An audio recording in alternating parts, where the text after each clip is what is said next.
The vast, silent expanse of the Viridian Nebula was a graveyard of light. For eons, it had been the territory of the Xylos, a race of insectoid beings who measured their existence in geological epochs. Their hive mind, a collective consciousness that spanned star systems, had long since deemed the primitive, warring species of Terra as a minor anomaly. They had watched humanity's first nuclear flashes, their clumsy forays into their own solar system, and then, with a cold, detached logic, they had watched them vanish. Humanity had not been destroyed. They had simply stopped.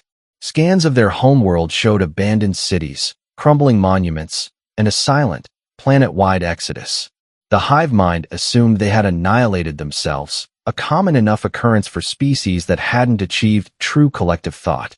They were a footnote in the Xylos archives, a cautionary tale of chaotic individualism. Now, 500 millennia later, the Xylos found themselves in a desperate war. The Vors, a species of energy-based life forms, were consuming star systems, their voracious hunger for stellar plasma driving them across the galaxy. The Xylos, despite their numerical superiority and ancient technology, were losing. Their hive mind, a strength in peacetime, proved to be a catastrophic vulnerability. The Vors could infect and corrupt the synaptic links, spreading madness through entire fleets. It was during a desperate retreat that a Xylos scout ship, damaged and limping through an uncharted sector, stumbled upon a forgotten system. Within it, orbiting a dead, red star, was a massive, derelict object. It wasn't a natural formation. It was a station, colossal in scale, built from alloys and materials unknown to them. It was a human station. The ship's hive commander, designated Kvath, felt a flicker of ancient curiosity. The human dead end had built something here. The station was cold, silent, and utterly lifeless. But deep within its labyrinthine corridors, the Xylos found a data vault, protected by a defense system that had long since lost power. They cracked it with relative ease, their sophisticated logic processors deciphering the archaic coding. Within were the complete military archives of humanity. As the data streamed into the hive mind, a wave of understanding washed over Kvath. It was a comprehensive history of human warfare, from sharpened sticks to orbital kinetics. And then, they found it. The secret. A project so audacious, so terrifyingly simple, that it redefined their understanding of combat. It was a document titled, The Screaming Earth. The discovery was met with a mixture of awe and disgust. The secret was not a weapon, not in the traditional sense. It was a philosophy, a strategic doctrine that the humans had called the art of breaking. The Xylos, with their collective mind, sought harmony and unity in combat. The humans, it seemed, sought the exact opposite. They sought to shatter it. The core principle of the Screaming Earth was a terrifying inversion of the hive mind's strength. Humans had realized that their greatest weapon was not their weapons, but their chaos. The doctrine was a strategy of controlled madness, designed to not only defeat an enemy's forces, but to shatter their will, their morale, and their very sense of reality. It was a psychological toolkit so brutal that the Xylos, beings of pure logic, initially dismissed it as a historical joke. It spoke of techniques for inducing paranoia, creating confusion, and manufacturing terror on a planetary scale. They found detailed accounts of a global conflict in humanity's ancient past, a war they called the Great War. It wasn't a war of annihilation, but a war of attrition. They didn't just kill the enemy. They tried to make them want to stop fighting. They created propaganda to make the enemy question their own leaders, rumors of false treaties to sow discord, and used weapons that didn't just destroy bodies but traumatized minds. To the Xylos, this was insanity. Why waste energy on psychological disruption when a single, surgical strike could eliminate the command structure? But as they delved deeper, the terrifying genius of the strategy became clear. The data showed how the humans had used these soft attacks to shatter the cohesion of more powerful foes. One file described the use of coded messages to make the enemy believe their most trusted general was a traitor. Another detailed how a simple, widespread rumor of a new, invincible weapon had caused an entire empire to surrender without a single shot being fired. The hive mind began to understand. The chaos wasn't a byproduct of war for humans. It was the objective. They didn't just fight the enemy. They destroyed the enemy's belief in their own victory. The Xylos called a temporary truce with the Vors, a sign of their profound shock. The hive mind, for the first time in its existence, felt a sensation it could only describe as fear. They were terrified of the species that had created this. A species that, even in its own primitive, pre-spaceflight stage, had developed such a sophisticated and horrifying weapon. The implications were staggering. If humanity, as a fledgling species, could conceive of such a thing, what were they capable of now, 500,000 years later? The Vors were a physical threat, a predator. They were a natural disaster. But the humans, if they still existed, were something else entirely. They were an idea, a chaotic and destructive idea that threatened the very foundation of the hive mind's existence. The secret was a map to human psychology, and the Xylos realized that understanding that psychology was perhaps more dangerous than any superweapon. They had found a ghost, and the ghost was teaching them how to haunt themselves. The data vault on the derelict human station held more than just philosophy. It was a fully detailed blueprint for a weapon system, a culmination of all the principles of the Screaming Earth. It was called the Resonance Cascade.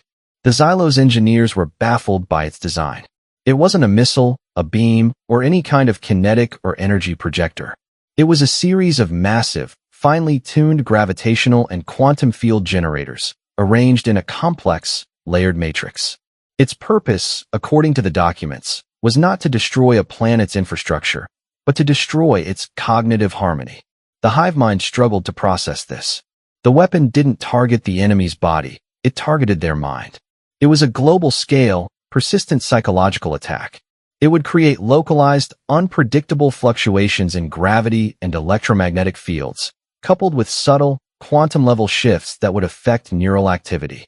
The result, as the files chillingly described, was a planetary population plunged into a state of constant, low-level disorientation and dread. It was a 24/7 psychic assault that made coherent thought, planning, and resistance nearly impossible. The Xylos, who valued perfect mental clarity above all else, found this concept to be the most abhorrent and terrifying weapon they had ever encountered. It was an act of cosmic vandalism against the sanctity of the mind. For the first time in their long history, a schism began to form within the hive mind. One faction, led by the old and cautious, argued that this technology was too dangerous to exist. They advocated for its complete destruction, to erase all memory of it from the hive mind. They feared that even the knowledge of such a weapon would corrupt their own collective consciousness, a form of information poisoning. The other faction, a smaller, more ambitious group, saw the weapon as a potential savior. They believed that if they could adapt the resonance cascade to counter the Vors' energy-based corruption, they could turn the tide of the war. This internal conflict was a new and frightening experience for the Xylos. They were not used to dissent. The very notion of disagreeing with the collective was a kind of mental illness. But the human data had done something to them. It had planted a seed of chaos within their own perfect order. The faction in favor of using the technology managed to seize control of a small, secret research facility on a barren moon. They began to reverse engineer the human designs, their minds bristling with a mixture of revulsion and excitement. The work was slow, for the principles were alien. Human science, they discovered, was filled with fudge factors, workarounds, and inelegant solutions. It was the science of a species that broke things to see how they worked. It was messy, chaotic, and brilliant. As they worked, the researchers themselves began to change. The subtle, constant exposure to the data was eroding their own hive mentality. They started to have independent thoughts, private doubts, and even ambitions. The hive mind, sensing this growing cancer, grew increasingly alarmed. Then, the unthinkable happened. The Vors, sensing the weakness in the Xylos' collective consciousness, launched a massive, coordinated assault. Dozens of star systems fell in a matter of weeks. The hive commander Kvath, now a leading voice in the cautious faction, watched in horror as his fleets were corrupted and turned against each other. The Vors didn't even need to fight, they simply had to listen. The Xylos were on the brink of total collapse. The survival of the entire species hung in the balance. The cautious faction was losing. The ambitious faction, in a last-ditch effort, activated their incomplete resonance cascade prototype in a desperate attempt to repulse the Vor's main fleet advancing on their homeworld. It was a gamble with potentially catastrophic side effects, but their own existence was in question. The moment the device powered on, a wave of silent, psychic static washed over the Vor's fleet. For the first time, the energy beings seemed confused. Their perfect, harmonic patterns of thought were disrupted. They could not find a unified mental frequency to exploit. The Xylos commander in the area gave the order to attack. For the first time in the war, their weapons were effective.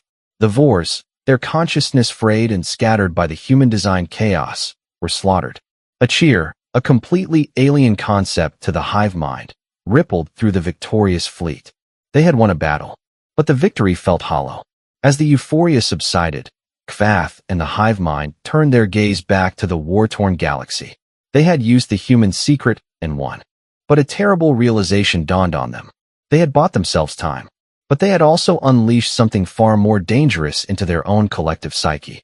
They had used the human's weapon and won a battle, but in doing so, they had inadvertently proven the human's greatest military secret was not the weapon, but the strategy. The weapon was just a tool.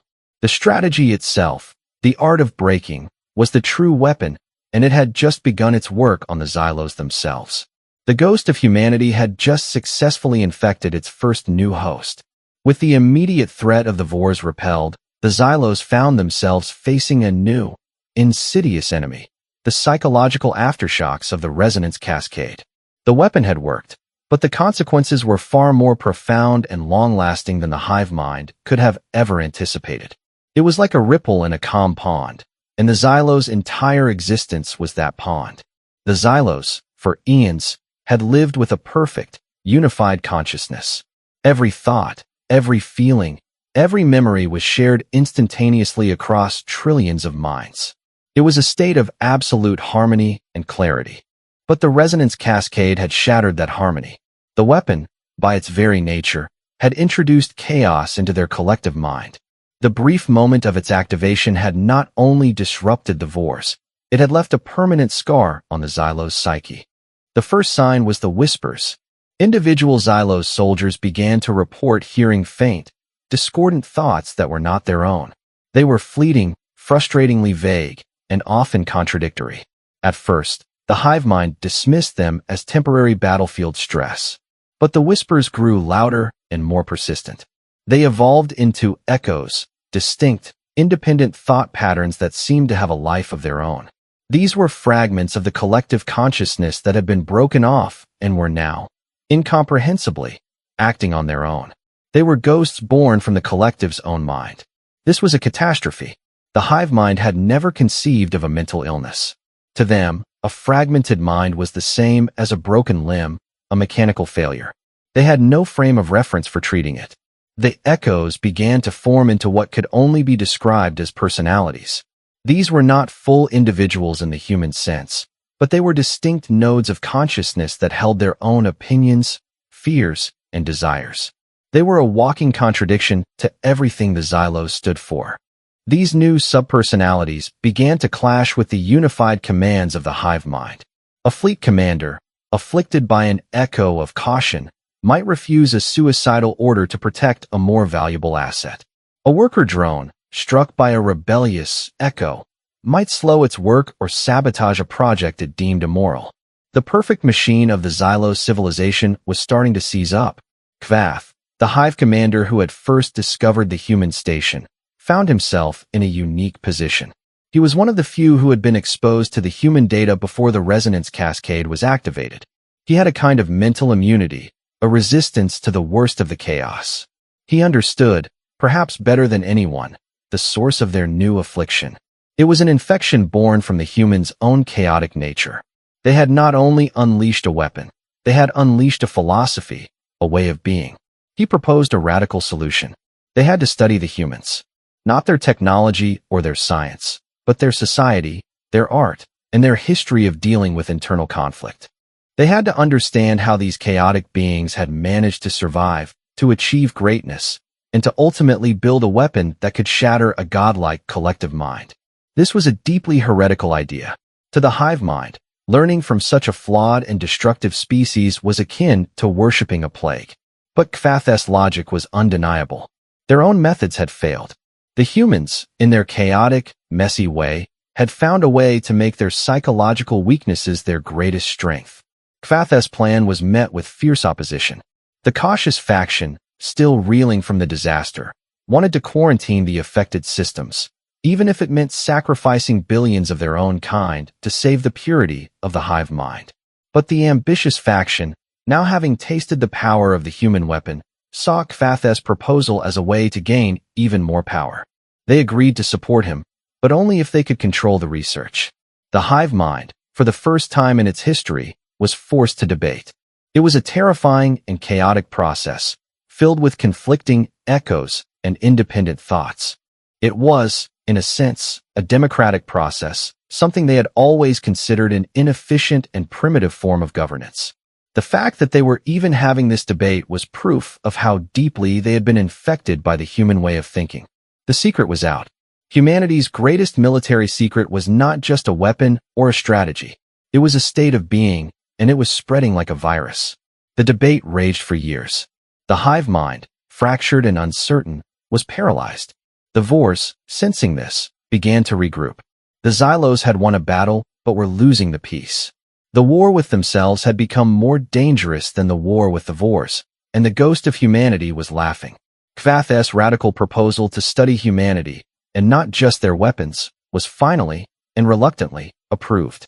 It was a decision born of desperation. The hive mind, its once perfect symphony now a cacophony of conflicting echoes, had no other choice. They needed a cure for the chaos, and the only species that had ever thrived in such a state was the one that had created it. A dedicated task force, led by Kvath himself, was assembled. Their mission was not one of military conquest, but of academic archaeology. Their target was not a weapon, but a culture. They would return to the human homeworld, the long-abandoned Terra, and sift through the ruins. They would look for art, literature, philosophy, and music. They sought to understand the human psyche. The first expeditions were humbling. The Xylos had always viewed human technology as primitive. But the human art, it was something else entirely. They found paintings of stunning beauty and crushing despair. They discovered sculptures of breathtaking forms and terrifying imagery. They deciphered poetry that spoke of love and loss, of hope and despair. The humans, they realized, had spent their entire existence trying to understand themselves. Their art was a mirror they held up to their own chaotic souls. The Xylos began to see patterns. They found a rich history of fiction, stories that were deliberately and beautifully untrue. This was completely alien to their own, fact-based archives. But these stories, they discovered, were not about deception. They were about exploration. They were thought experiments. They were the human equivalent of a theoretical model. They allowed them to examine complex ideas, moral dilemmas, and psychological states in a safe, abstract space. The humans had invented entire worlds, cultures, and civilizations out of pure imagination. They had written stories about gods, heroes, and monsters, about interstellar empires and alien races. They had, in fact, written stories about aliens just like the Xylos. The discovery shook the task force to its core. These primitive beings, who had never left their solar system, had imagined beings of infinite complexity and power. They had created entire universes in their own minds. But it was in the humans' ancient philosophy that Kvath found the deepest insights. He discovered writings from a thinker named Heraclitus, who had spoken of the unity of opposites. He learned of the Taoist concept of yin and yang, the idea that chaos and order were not enemies but two sides of the same coin. He found a letter from a human general, a man named Sun Tzu, who wrote, "All warfare is based on deception." The pieces of the puzzle began to fall into place. The humans had not merely accepted their own chaos, they had learned to harness it. Their greatest warriors were not the strongest, but those who could embrace and redirect the chaos around them. The art of breaking was not just a military tactic, it was a fundamental principle of their existence. It was their way of life. The Xylos task force returned to the homeworld with a treasure trove of human thought. Kvath presented his findings to the fractured hive mind. He didn't offer them a weapon to destroy the chaos. He offered them something far more profound, a way to live with it. He proposed a new paradigm for Xylos society, one that would not try to suppress the echoes but would integrate them.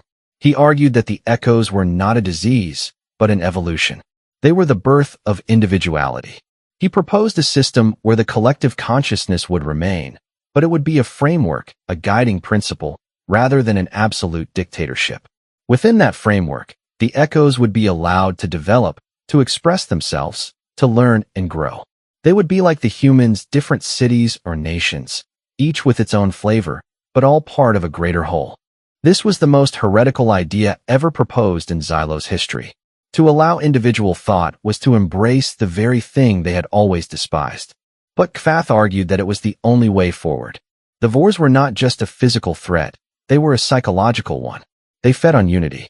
By accepting and integrating the chaos, the Xylos would make themselves immune to the Vors' corruption.